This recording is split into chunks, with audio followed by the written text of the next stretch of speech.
स्वागत। आज 30 दिसंबर 2025 है और हम साल के बिल्कुल आखिरी मोड़ पर खड़े हैं। बिल्कुल। और हमारे पास आज पड़ताल करने के लिए एक बहुत ही दिलचस्प सामग्री है। हाँ। ये एक वीडियो स्क्रिप्ट के कुछ हिस्से हैं जिसका शीर्षक है यीशु के साथ एक नई चाल, नया साल 2026। हाँ, और ये स्क्रिप्ट असल में नए साल की शुरुआत के लिए एक आध्यात्मिक रोड मैप या एक ढांचा बनाने की कोशिश करती है। इसका मकसद साफ है, आने वाले साल को सिर्फ एक कैलेंडर के पन्ने की तरह नहीं बल्कि एक आध्यात्मिक यात्रा की तरह देखने की एक दिशा देना। बिल्कुल।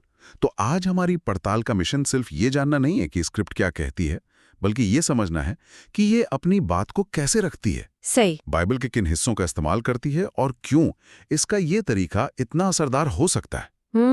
तो चलिए जरा इसे कुरेद कर देखते हैं कि इसके अंदर है क्या। स्क्रिप्ट की शुरुआत एक बहुत ही शक्तिशाली और आकर्षक विचार से होती है। हाँ। नया साल कोई इंसानी आविष्कार नहीं बल्कि ईश्वर की तरफ से एक नई शुरुआत का मौका है। और ये सिर्फ एक अच्छी लगने वाली बात कहकर नहीं छोड़ देती। नहीं, ये तुरंत अपने इस विचार को एक ठोस आधार देती है। इसके लिए वो सीधे विलाप गीत अध्याय 3 आयत 22-23 का हवाला देती है। अच्छा। जिसमें लिखा है, प्रभु के महान प्रेम के कारण हम भस्म नहीं हुए, क्योंकि उसकी करुणा कभी विफल नहीं होती, वे हर सुबह नहीं होती है। अरे वाह, ये तो बहुत दिलचस्प है। मतलब स्क्रिप्ट हर सुबह नहीं होने वाले इस विचार को सीधे सीधे पूरे नए साल की अवधारणा से जोड़ रही है। बिल्कुल।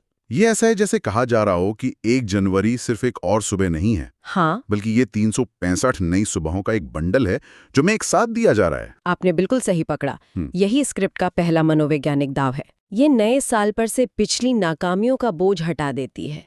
ये नहीं कहती कि इस साल तुम्हें और ज्यादा मेहनत करनी होगी, बल्कि ये कहती है कि तुम्हें एक कोरी स्लेट दी जा रही है। हाँ, ये बहुत बड़ा फर्क है। ये तारीख का बदलना नहीं, बल्कि ईश्वर की दया, कृपा और उसके बुलावे का एक नवीनीकरण है।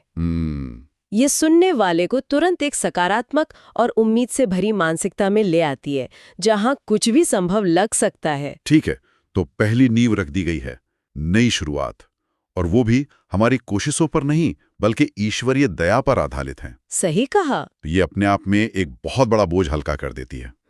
लेकिन एक कोरी स्लेट का क्या फायदा अगर हमें पता ही ना हो कि उस पर लिखना क्या है।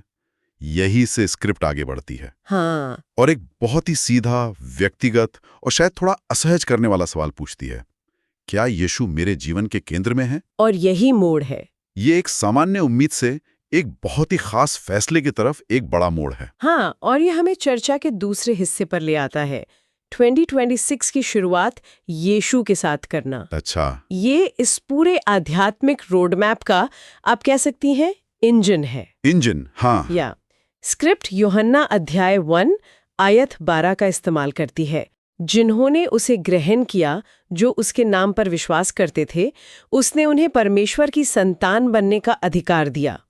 ये आयत एक ही समय में एक निमंत्रण भी है और एक वादा भी। तो इसका मतलब ये हुआ कि स्क्रिप्ट कह रही है कि नए साल के आपके सारे प्लान, आपके संकल्प, आपकी सारी उम्मीदें, हाँ, उनकी सफलता या विफलता इस एक केंद्रीय सवाल के जवाब पर टिकी है। ये तो बहुत बड़ा दावा है। बहुत बड़ा दावा है। ये ऐसा है जैसे कहा जा रहा हो कि आपके जीवन रूपी जहाज का कप्तान कौन है, उससे ही तय होगा कि जहाज तूफान में टिकेगा या नहीं।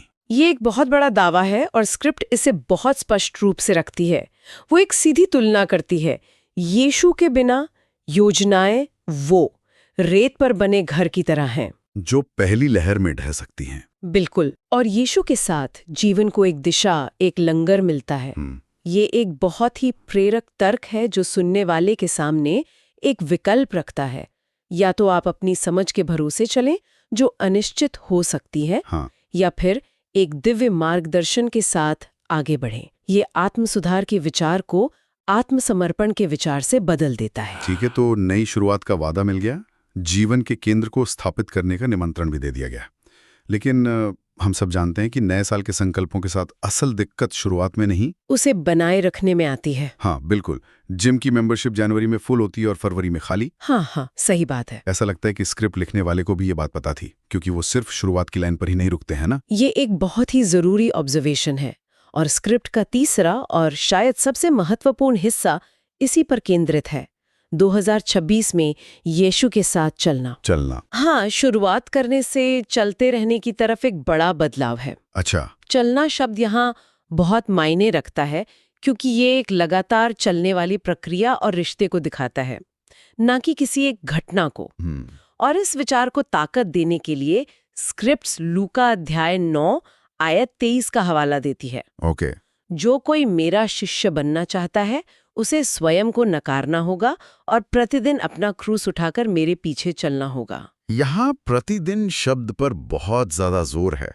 ये कानों में गूंजता है। बिल्कुल। ये नए साल के उन संकल्पों को सीधी चुनौती देता है जो इस साल में से शुरू होते हैं।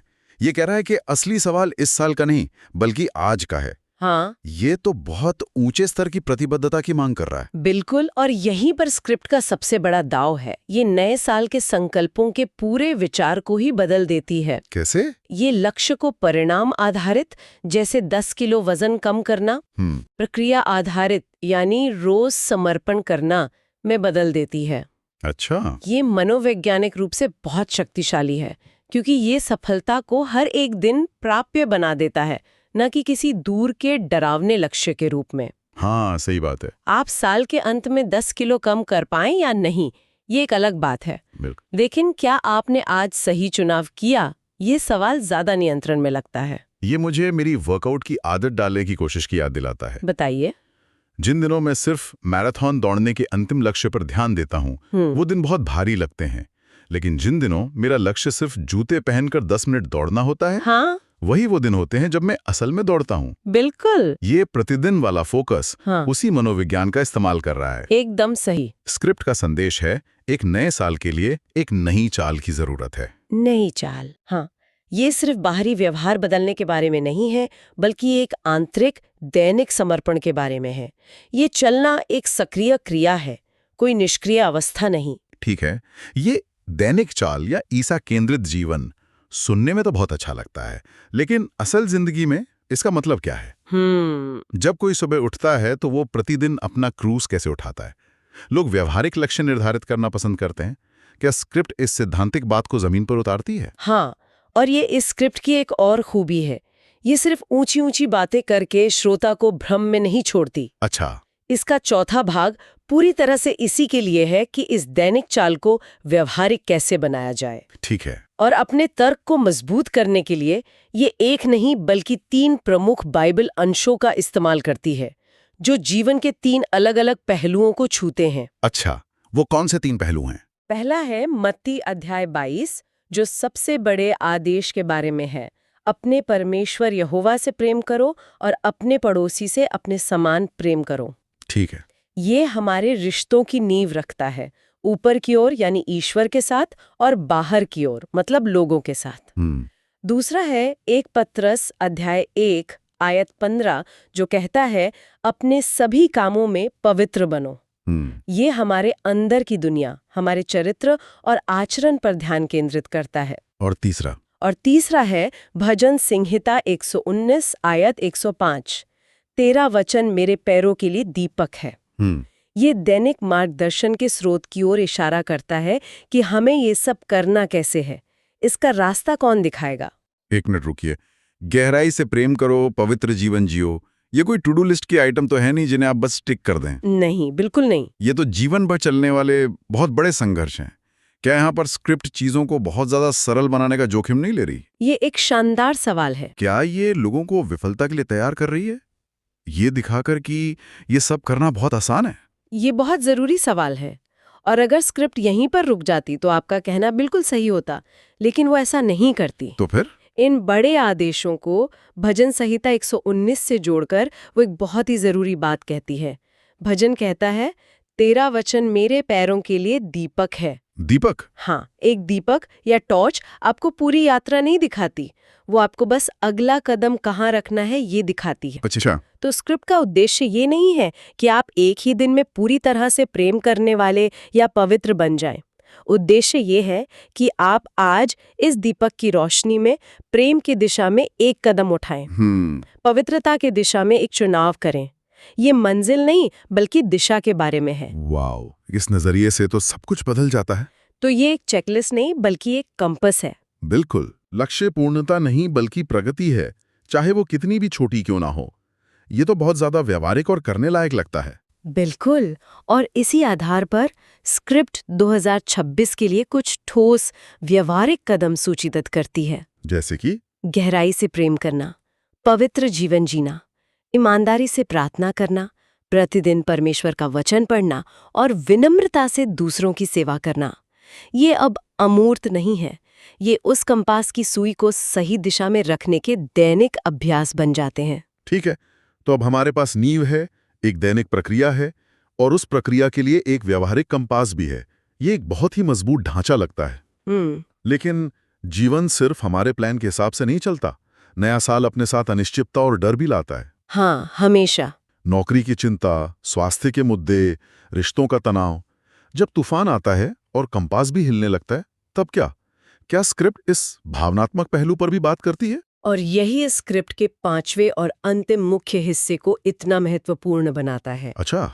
ये 2026 के लिए आशा और उद्देश्य पर केंद्रित है, खासकर उन लोगों के लिए जो डर या चिंता के साथ नए साल में कदम रख रहे हैं। ये इस पूरे ढांचे के लिए एक भावनात्मक सुरक्षा कवच की तरह काम करता है। ये बहुत जरूरी है, क्योंकि सिर्फ निर्देश देना काफी नहीं होता। नहीं। अगर कोई पहले से ही डरावा है तो उसे ये करो वो करो की लिस्ट और ज्यादा भारी लग सकती है। सही कहा।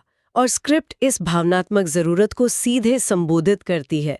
ये यिर्मयाह अध्याय 29 आयत 11 का हवाला देती है, जो एक बहुत प्रसिद्ध और सुकून देने वाली आयत है। तुम्हें आशा और भविष्य देने की योजनाएं। हाँ। लेकिन यहाँ जो बात इस आयत को असाधारण रूप से शक्तिशाली बनाती है, वो इसका मूल संदर्भ है। उसका मूल संदर्भ क्या था? ये शब्द उन इस्राएलियों को कहे गए थे जो बेबीलोन में बंधुआ थे। ओहो। उन्होंने अपना घर, अपनी जमीन, अपना मंदिर, सब कुछ खो दिया था। वो पूरी तरह से निराश और भविष्यहीन महसूस कर रहे थे। अच्छा। तो जब स्क्रिप्ट इस आयत का उपयोग करती है, तो ये सिर्फ एक मीठी, अच्छी लगने वाली बात नहीं कह रहे। नहीं। ये सीधे उन लोगों से बात कर रही है जो शायद अपनी जिंदगी में खुद को बंधुआ या खोया हुआ महसूस कर रहे हैं। हाँ। चाहे वो किसी बुरी आदत के बंधुआ हों या किसी मुश्किल परिस्थिति में फंसे हों। ये आशा की एक बहुत ही मजबूत और प्रामाणिक घोषणा है। ये संदर्भ जानने से तो इसका पूरा मतलब ही गहरा हो जाता है।